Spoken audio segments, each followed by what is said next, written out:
Matt McCall was Otega, Oweh, Oweh, Oweh, Oweh.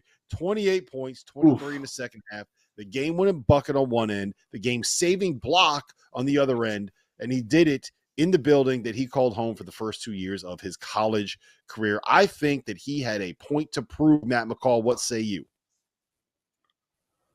100%. To go out there and play that inspired on that floor, I absolutely had a point to prove. Like it was like Luka Doncic last night versus the Mavericks when he's screaming at the Mavericks bench, like, hey, every single shot he turned and looked at Jason Kidd like, no, what the heck did you do? How did you let me get away?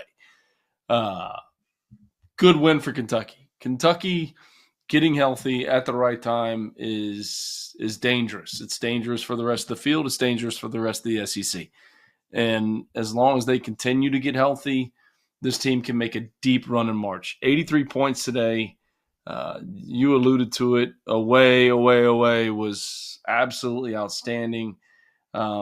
28 points, unbelievable. And, look, early on in the season, how they were playing, the injuries that they've dealt with, it's only going to make them better. As they get healthy, it's only going to make them better come March. That's it. This team is dangerous. You do not want to face them in the NCAA tournament because of how they play. Let me ask you this then, McCall, because Jeff and I kind of went back and forth about this on Saturday. Jackson Robinson comes back from the wrist injury, and it seems like he re-aggravated it or wasn't ready or something because he didn't play in the second half. Lamont Butler comes back and was very clearly not himself. I don't think he's ever going to be healthy this season with the shoulder injury that he's dealing with. Did Pope make the right decision bringing him back now? Would you have given them a little more time? I know you're kind of playing armchair quarterback here because you don't see the medicals. You're not talking to the doctors. But if you're in Pope's shoes right now, do you let these guys sit maybe until the SEC tournament, give them another week? Like, how do you think he's handling this situation with a couple guys who are very clearly trying to fight through a little bit of pain? Do you think he's handling it the right way? I mean, I think if you're Coach Pope, you have to say, like, look, I'm trusting my medical staff. I'm trusting the doctors. I'm trusting the trainer. And then, the players. Like, where are you physically? How do you feel? Like, he's not forcing these guys to play. That's not what he's doing.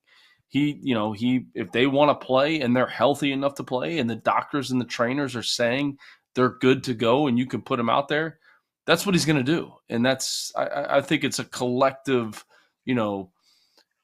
group in terms of like, look, who's, do you feel good enough to go out there and compete?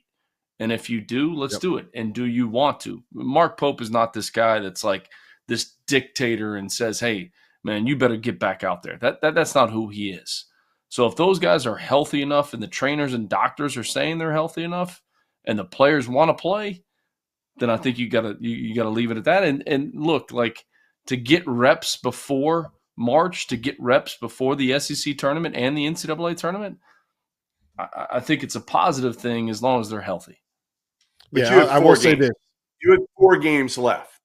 You could have given them another week. You got Auburn next anyway. No shame. You lose to Auburn at home, no big deal. To me, I probably would have given them one more week. That would have given them 2 games before the SEC tournament, so you get an automatic 3 games at a minimum for both of them. I don't know. I just worry because Lamont Butler is about as tough as it gets. I don't know Jackson Robinson well. I know Lamont Butler, and I know he's going to want to play every single game, and you can't keep him off the court. It's really tough to. And, he's a guy who just plays the same every game. He's going to fight through screens. He's going to dive for balls on the floor. I would cut down on the amount of games that he's going to have to re-injure that shoulder. That's all. I just think it's Jeff. I think it's hard. It's hard to say, like, if a kid wants to go out there and compete, and he wants to play, and the trainers and doctors are saying he's healthy enough to play. As a coach, how do you tell him? And his agent is clearing him too. Right. Yeah, like how do you tell him no, you can't? No, you're sitting out. I'm making you sit out. I think the competitiveness of the player, like, no, coach, I'm going out here. I'm playing.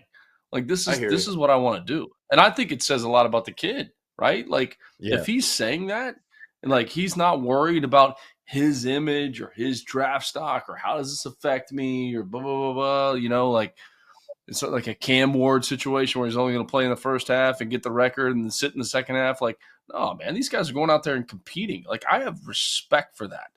And I think that just says a lot about him as a player, that he wants to go out there. And that's hard for a coach to say, no, man, like we're not putting you out there. You're sitting down. Like, what are you talking about? No, I'm going to compete. We're Kentucky. We're BBN. This is what we're doing.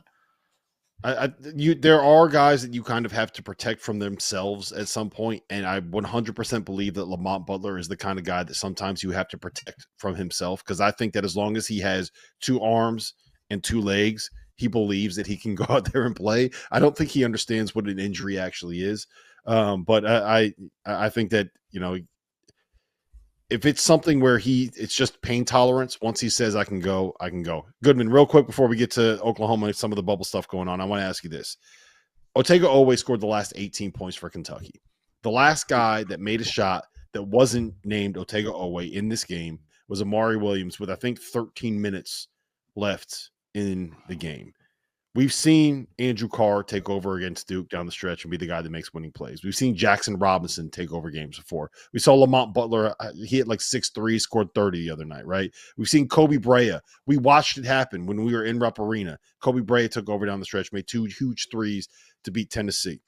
A lot of times, my question with some teams that are in the situation that Kentucky is in is like, I don't know if you have a guy that can take over. And I don't know if they have a go-to guy.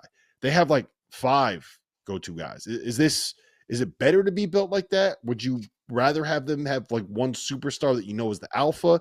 And what does it mean knowing that you can get this kind of performance from that dude when you need him to put up this kind of performance? I think for Mark Pope's system, this is better. You know, for John Calipari's system, I think you need a dude. 100%. Right? You need a dude. But the way Mark Pope runs his offense, the way they move the ball, the way they find the open man and take advantage of that, I think this is actually the better way for him. I mean, he's got 8 or 9. Brandon Garrison was great tonight and helped make that final defensive play. Obviously, Oweh chased him down from behind and poked the ball loose, but Garrison got the block on it. I think, you know, he and Amari are a great kind of tandem up front. They're very different in how they play. The guards are all different. Sometimes it worries me. But not if Lamont Butler is healthy. And if Lamont Butler is at 75%, I worry about this team getting out of the first weekend. If Lamont Butler, if you tell me he's at 95, okay, I feel pretty good about my chances.